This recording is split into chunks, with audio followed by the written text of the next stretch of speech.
আসসালামু আলাইকুম ভিউয়ার্স, সবাই কেমন আছেন? আশা করি সবাই ভালো আছেন। আজকে কোনো ট্রাভেল ব্লগ নয়, কিন্তু একটি সতর্কতামূলক ভিডিও নিয়ে আসছি আপনাদের জন্য। আজকে যারা আপনারা ঢাকা থেকে কুমিল্লা, কক্সবাজার কিংবা চট্টগ্রাম যাতায়াত করবেন, তারা একটু সাবধানতার সহিত যাতায়াত করবেন। কেননা দাউদকান্দি কুমিল্লা গৌরীপুরের একটু সামনে বানিয়াপাড়া দরবার শরীফের উদ্যোগে এক ইসলামিক মহাসম্মেলনের আয়োজন করা হয়েছে।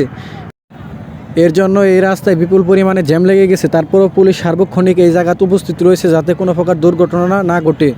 তো আপনারা সকলে এই রাস্তায় আজকে একটু সাবধানতার সহিত যাতায়াত করবেন, কারণ এই রাস্তায় আজকে বিপুল পরিমাণ যানজট লেগে যাবে এবং বিপুল পরিমাণ মানুষ এই জায়গায় রাস্তার উপর দিয়ে পারাপার হচ্ছে। পুলিশ তাদেরকে পারাপার হতে সাহায্য করছে। আপনারা সকলে এই রাস্তায় একটু সাবধানে যাতায়াত করবেন এবং মনোযোগ সহকারে ড্রাইভিং করবেন। ধন্যবাদ।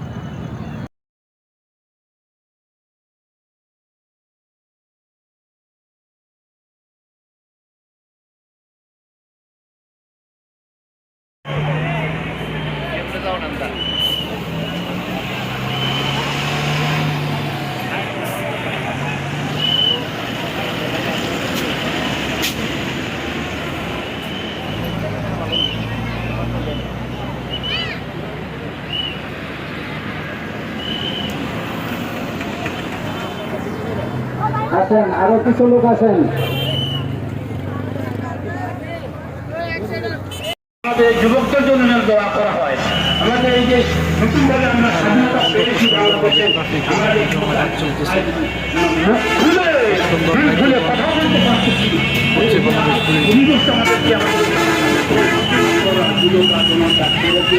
বিশেষ করে ছাত্ররা, ছেলেরা, যুবকরা, ছাত্র ছেলে যুবক এদেরকে তুচ্ছ তাচ্ছিল্য করবেন না। খবরদার, ছাত্র যুবক এদেরকে তুচ্ছ তাচ্ছিল্য করবেন না।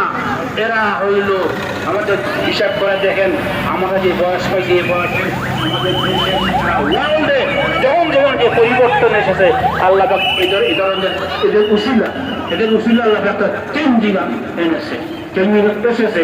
এদিকে তুচ্ছ তাচ্ছিল্য করবেন। আমি বেশি বুঝো, আমি তোমাদের বাপের সমান, আমার তো তোমরা বেশি বুঝো কিনা বুঝো, এই সময় তো বলে তুচ্ছ তাচ্ছিল্য করবেন না। ওদেরকে সঙ্গে রেখে আমাদেরকে দেশের কাজ, দেশের কাজ, রাষ্ট্রের কাজ, সমাজের কাজ তরিকতের মেহনত করতে হবে। এই তরিকতের মেহনত আমাদের যুবক ছেলেদেরকে শিখাই দিতে হবে। এই সার্বক্ষণিক তারাও যেন আল্লাহর বিপুরণ করে থাকে।